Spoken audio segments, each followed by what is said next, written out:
Au cours de ces dernières années, beaucoup de programmes associatifs se sont engagés sur un terrain nouveau, celui de se rapprocher des pouvoirs publics pour améliorer les politiques publiques de leur secteur. Un changement de culture colossal qui fait sortir les associations de leur simple rôle de prestataires pour en faire des acteurs à part entière des politiques.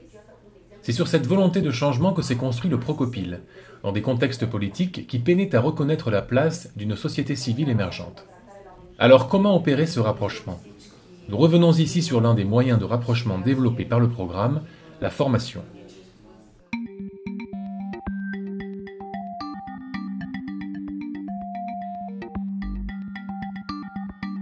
Au début, vous le savez très bien, donc les ONG étaient financées de l'extérieur, par les différents États, en fonction des différents partenariats qu'on a eus.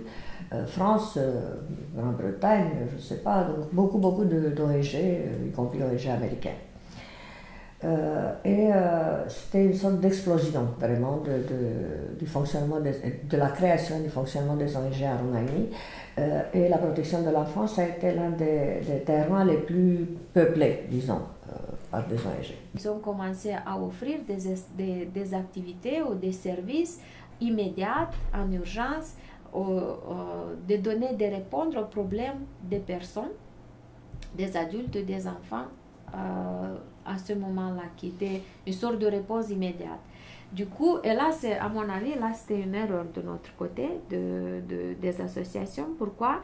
Parce que avec ça, l'État a commencé à se relaxer petit à petit. Et je parle du domaine social plutôt. Les premières notions du domaine très spécial, inclusion scolaire, réhabilitation, inclusion des enfants, ça c'est des notions amenées vraiment par les ONG. Pourquoi? Parce que avec tout ce travail, en offrant l'assistance aux parents, aux enfants, aux familles, on a pris la place des autorités, la place des personnes qui étaient responsables de ça. C'est vrai qu'au début, c'était la faute des ONG. Parce qu'elles ont voulu trop prendre en charge, n'ayant pas suffisamment en tête le fait que c'était de la responsabilité de l'État. Au moment où le financement externe n'a pas été, a commencé à ne plus être si fort, de la part de l'État, je ne pourrais pas dire qu'on parle d'un soutien important et qu'ils ont vraiment vu le rôle extrêmement important des ONG en Roumanie.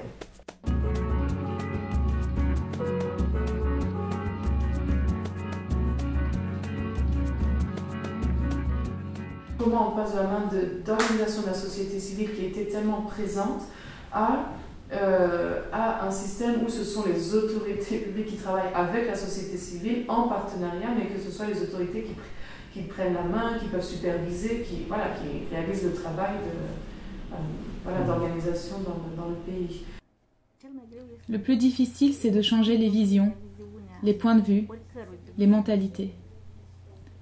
C'est difficile même avec les personnes les mieux intentionnées. Nous, comme on y croit, c'est vrai qu'on est un peu incitatif, que ce soit pour le Maroc ou pour le Procopil, les 3 pays du Procopil. Au départ, il y a une volonté de contact avec les pouvoirs publics. Ça, c'est effectivement sans doute une particularité très solidarité laïque, entre guillemets, parce que les organisations membres de Suratik ont une pratique quotidienne, et pour certaines depuis plus de 100 ans, pour les plus anciennes, avec les pouvoirs publics français. Ça ne veut pas dire qu'on est toujours d'accord avec l'État. Ça ne veut pas dire qu'on ne porte pas du plaidoyer, que parfois on ne peut pas s'engueuler, ou être en désaccord, ou être en rupture. Mais on se positionne vis-à-vis d'une politique publique. On ne travaille pas, et alors à l'international encore plus. Donc il y a des politiques publiques en cours, quelles qu'elles soient. Il y a une stratégie gouvernementale, quelle qu'elle soit. Le minimum d'abord, c'est de voir ce qui se passe à ce niveau-là.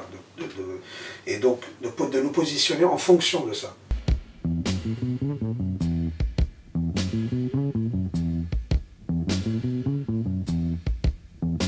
Si vous regardez notre législation, nos méthodologies, nos data, ce qu'il faut faire, c'est tellement impeccable que au moment où vous venez sur le terrain, vous voyez qu'est-ce qui se passe, il y a vraiment une différence énorme, vous êtes effrayés.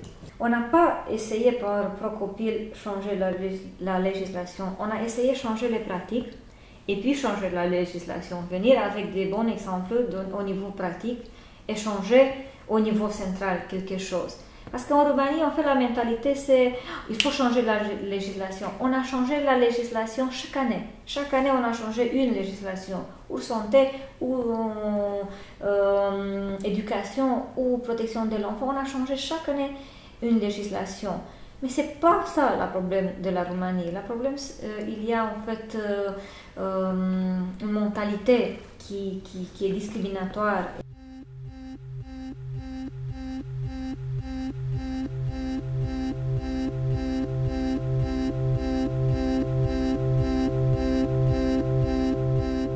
La première fois, nous sommes allés frapper à la porte du directeur de la protection de l'enfance de notre secteur pour dire que nous avons un projet, nous avons des professionnels, nous avons les locaux, nous avons l'argent. Et quoi, on vient leur offrir une formation. Je dis non, on n'a pas besoin. Pourquoi? Et les formations étaient en fait à destination, les formations qui étaient développées, donc, que ce soit au niveau régional ou au niveau national, les formations étaient à destination de stagiaires, donc de participants à la formation, issus de familles d'acteurs, issus de la société civile et des pouvoirs publics. Donc on avait des personnels de l'administration et des personnels de services sociaux gérés par une association. Donc on avait là deux cultures en fait qui se rencontraient aussi dans le cadre de ces formations. Il nous a fallu 2 mois les convaincre qu'on ne veut pas travailler avec les enfants pour les photographier ou les filmer, pour donner des images à l'étranger, pour qu'on obtienne de l'argent.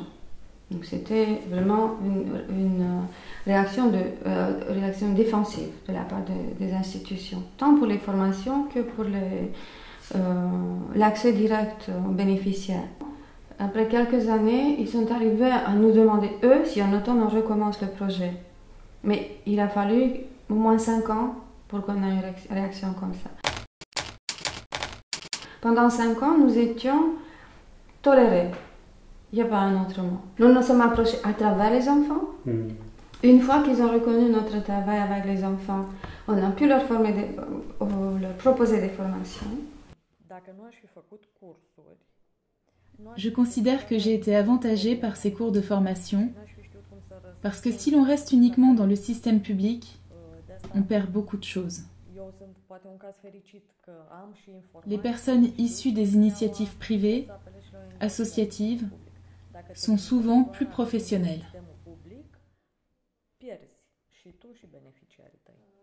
Dans les formations, nous avons invité des gens qui avaient aussi la force de décider et nous avons su les approcher, c'est clair, d'une manière très différente de ce qu'ils avaient l'habitude.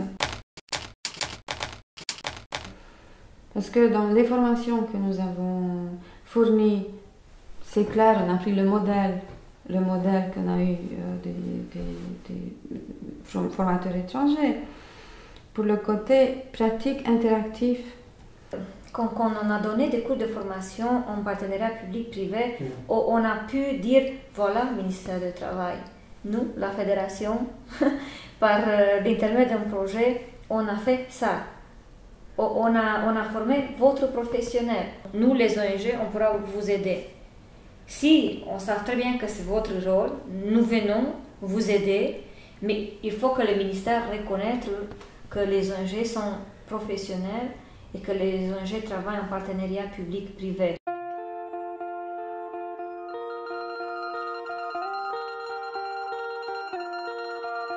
On a essayé pour un projet de la fédération faire un protocole de collaboration avec le ministère. Et bon, on a laissé le protocole, on a mis les noms de secrétaires d'État pour signer. On a changé 4 fois ce protocole parce que les secrétaires d'État s'est changé 4 fois. On n'a pas pu réussir à faire un protocole parce qu'ils ont changé l'équipe. Pas que le ministre, et l'équipe. C'est bizarre, mais c'est ça ce que s'est passé. Ici, le changement de pouvoir politique, c'est toujours avec un changement aussi des fonctionnaires, ce qui coupe la continuité des choses. Il y a toujours une différence entre la partie législative théorique et la partie pratique. Et donc c'est la même chose avec ce programme. Oui, c'est très bien quand on parle entre professionnels, quand on fait un bilan et on voit bien qu'au niveau local il y a des progrès, mais quand même la pénétration au niveau du système général n'est pas... Il faut que, soit les autorités centrales, soit les autorités locales commencent à bouger et procurent ces fonds pour que ces services fonctionnent réellement. Au-delà de l'échange et de la formation sur les pratiques, les membres du Procopil ont également cherché à faire bouger le cadre de l'action publique, au niveau local et au niveau national, en participant à la construction des lois, en organisant une veille sur les besoins, en faisant participer les bénéficiaires. C'est les complémentarités de ces liens au pouvoir public qui ont permis de construire une collaboration sur la durée.